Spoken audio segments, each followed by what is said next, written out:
एक सारांश एक पुस्तक का आपके साथ शेयर करना चाहूंगा। आपने 7 habits of highly effective people जो पुस्तक आपने शायद पढ़ा होगा, स्टीफन कॉवी जो सबसे बड़े माने जाने वाले मैनेजमेंट गुरु थे, उन्होंने ये पुस्तक लिखा है। Considered to be the most famous management book ever written. New York times के बेस्ट सेलर में 60 हफ्ते तक ये टॉप पे थी और आज शायद 90% बी स्कूल्स में जहां MBA की डिग्रीज मिलती हैं यूरोप अमेरिका के साथ सब स्कूल्स में ये पुस्तक पढ़ाई जाती है।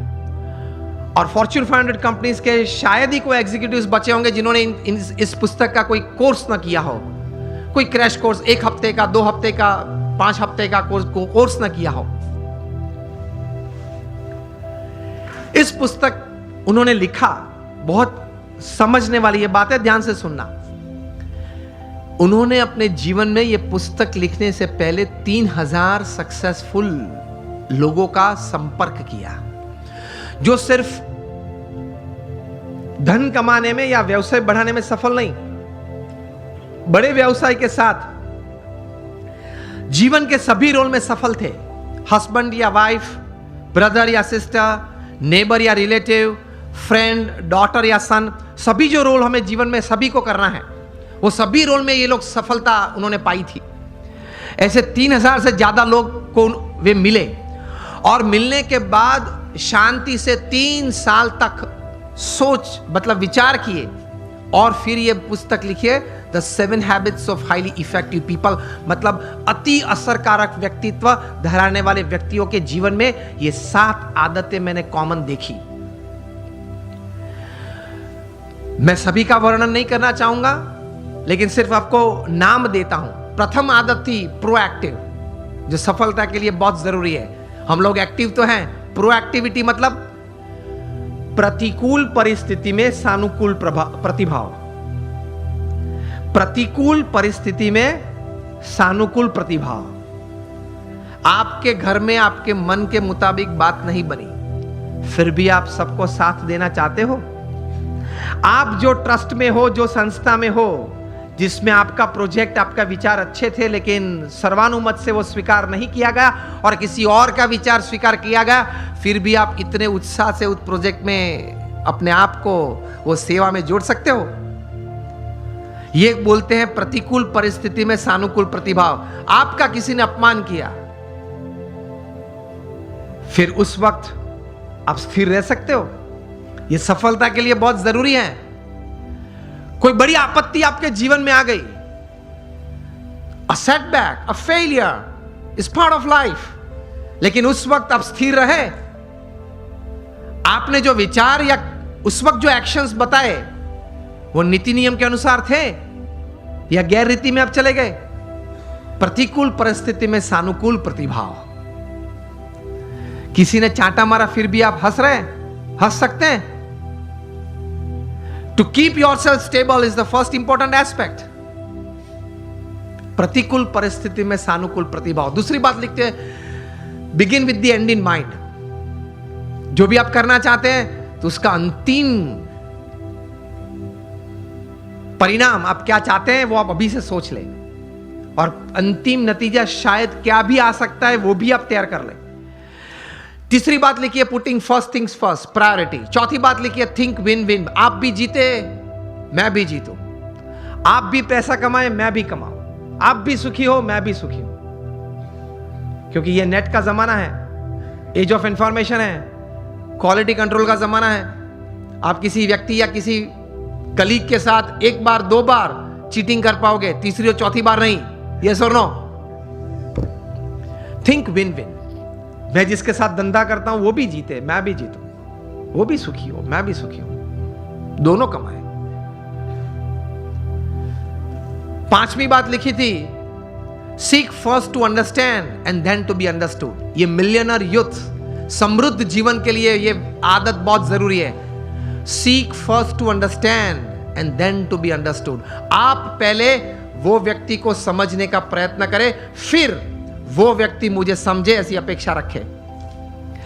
हमारी बात ये होती है कि देख तू मेरा सुन, पहले तू मेरी बात सुन। ये स्टीफन कॉवी लिखते हैं, ये 3000 सक्सेसफुल पीपल के जीवन में ये आदत थी, पहले वे सामने वाले व्यक्ति को शांति से सुनते थे। कभी हम सुनते हैं तो उसके पीछे हमारा विचार ये रहता है कि इसको उत्तर क्या दूं। उत्तर देने के लिए मत सुनना। स्टीफन कॉवी लिखते हैं एम्फैटिक लिसनिंग, समझने के लिए सुनना।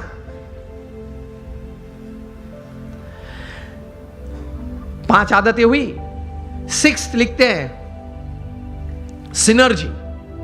एनर्जी तो हम सब समझते हैं, मतलब आगे ऐसा लगता है। सिनर्जी मतलब 2 या 2 से ज्यादा व्यक्ति जब साथ में आते हैं, कुछ काम करने का निर्णय लेते हैं, काम करना शुरू करते हैं, मतभेद हो जाते हैं, कभी मनभेद भी हो जाते हैं, फिर भी साथ रहने का निश्चय करते हैं, साथ रहते हैं और चर्चा करते हैं, कॉमन मिनिमम प्रोग्राम डिसाइड करते हैं, कॉमन मिनिमम प्रोग्राम के लिए अपनी एनर्जी रिसोर्सेज अंदर डालते हैं, एक परिणाम पैदा करते हैं और परिणाम का आनंद लेते हैं, उसी आनंद में दूसरा काम करने का तैयार करते हैं, उसको सिनर्जी बोलते हैं।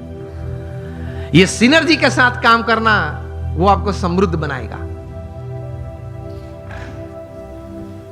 लेकिन हमारी विचारधारा और आदत ऐसी है, 1 इंडियन इक्वल टू 3 जापानीज। एक भारतीय, उसमें इतनी ताकत होती है, 3 जापानीज जो काम कर सकते वो एक भारतीय कर सकता है।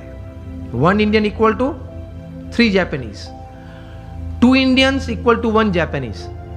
अब पता चला, जब 2 भारतीय साथ में आते हैं ना, तब संग टूटता है। मेरे हिसाब से करना है, वो बोले मेरे हिसाब से करना है, तो फिर दोनों की शक्ति साथ में आती है तो भी कितनी बन जाती है? एक जापानीज जैसी। And 3 Indians equal to 0। 3 साथ में आ जाते हैं तो 0 बन जाता है।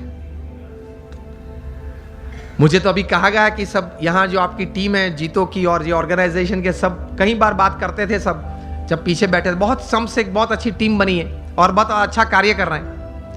बोल रहे थे कि सब यहां देने आए हैं, निस्वार्थ भाव से सेवा करने आए हैं। तो ये एक भावना है तो ही इतना बड़ा काम होता है, वरना कैसे होता है।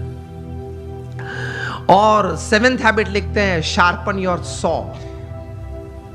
मतलब आपको अगर if you want to cut a tree by a saw तो you have to sharpen it. तो your saw, your physical saw, you have to keep exercises, mental saw, you have to keep good reading and thinking good, your emotional saw, that is you have to have the right type of feelings, and your spiritual saw. इसमें Stephen Covey लिखते हैं कि connect with your creator through prayers every day. आप अपने सर्जनहार के साथ संबंध नित्य रखना प्रार्थना के रूप से। ये 3000 सफल व्यक्ति के जीवन में उन्होंने भगवान के प्रति श्रद्धा दृढ़ देखी।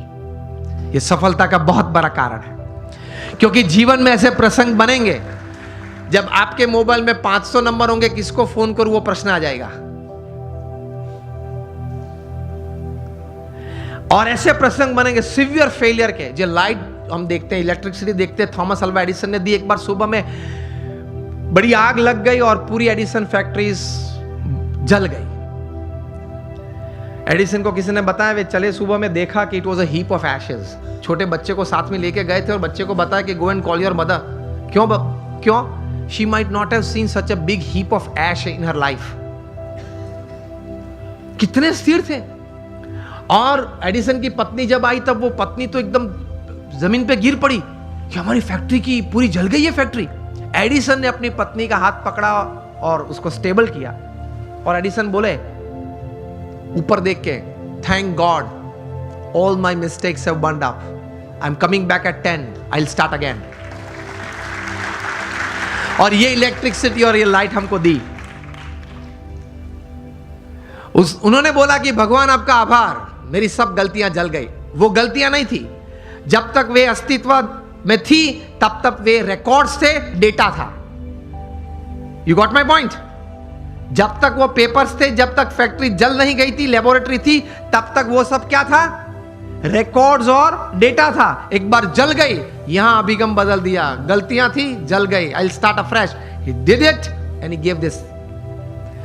ये कहां से इतना बल आता है इस परिस्थिति में? प्रमुख स्वामी महाराज का संकल्प था कि लंदन में एक भव्य शिखरबद्ध मंदिर करना है। हैरो वहां एक एरिया है, वहां हमने जमीन भी ली, लेकिन नेबरहुड में सबने ये प्रश्न उठाया कि ये लोग 12 बजे तक घंट बजाएंगे, आरती करेंगे तो हमारी प्राइवेसी डिस्टर्ब हो जाएगी। अब ऐसा तो करते नहीं हम। लेकिन वहां एक सिग्नेचर कैंपेन होता है, वो भी एक part of the legal process है। उन्होंने वो किया और ज्यादा सिग्नेचर लोकल्स थे उनकी हुई, तो कोर्ट ने रूलिंग दे दिया कि BAPS can not construct a मंदिर, या वो यहां मंदिर नहीं बांध सकते, और हम केस हार गए। प्रमुख स्वामी महाराज बड़ौदा में थे और बोर्ड ऑफ ट्रस्टीज ने फोन किया वहां लंदन से कि स्वामी जी हम केस हार गए। प्रमुख स्वामी महाराज के साथ हमारे बड़े सदगुरु संत पूज्य विवेक सागर स्वामी थे, उन्होंने ये प्रसंग प्रत्यक्ष देखा। प्रमुख स्वामी महाराज के चेहरे पे एक व्रिंकल भी नहीं फरी। प्रथम वाक्य वे बोले, जैसी भगवान की इच्छा। दूसरा वाक्य वे बोले कि हमने तो अपना पुरुषार्थ सही भावना से किया था, अब परिणाम जो भगवान की इच्छा है वो हम स्वीकार लेंगे। और तीसरा वाक्य बोले कि हमने तैर किया था, वो मंदिर तो करना है, और कोई जगह ढूंढना चालू कर दो, मंदिर तो जरूर बनाएंगे। और बनाया, और रीडर्स डाइजेस्ट ने 95 में जब प्रतिष्ठा हुई तब लिखा, it is the 8th wonder of the world. शायद आप लोगों ने किसी ने वो मंदिर देखा होगा निजदन में, it is the 8th wonder of the world. तो ऐसे महापुरुषों के जीवन में से ये बात सफलता के लिए सीखनी है। जब सेटबैक आए जीवन में, कोई फेलियर आए, कोई ऐसी परिस्थिति खड़ी हो जाए, तब ये इंट्रोस्पेक्शन करना कि मैंने अपनी बुद्धि के अनुसार पूरा पुरुषार्थ किया था, हां, तो अब भगवान की इच्छा, जो परिणाम आए वो मुझे स्वीकार है, लेकिन अब जो परिस्थिति है उससे बाहर निकलना है, और जो तैर किया वो करना तो है ही। स्टीव जॉब्स को भी एप्पल में से निकाला गया था, पिक्सर चालू किया था, वापस एप्पल में लिया और वापस वहां से बोर्ड में आए, वहां से सीईओ बने, और क्या कुछ नहीं दिया। आईफोन दिया, आईपैड दिया, आईपॉड दिया, आईक्लाउड दिया। It is a $1400 billion revenue company which is more than the GDP of 90% of the Nations upon this earth. और हर सेकंड में 11 आईफोन बिकते हैं, और जितने पृथ्वी पे आईफोन बिके हैं वो सब आप एक जगह पे इकट्ठा कर दो तो it will be higher than the Eiffel tower in Paris.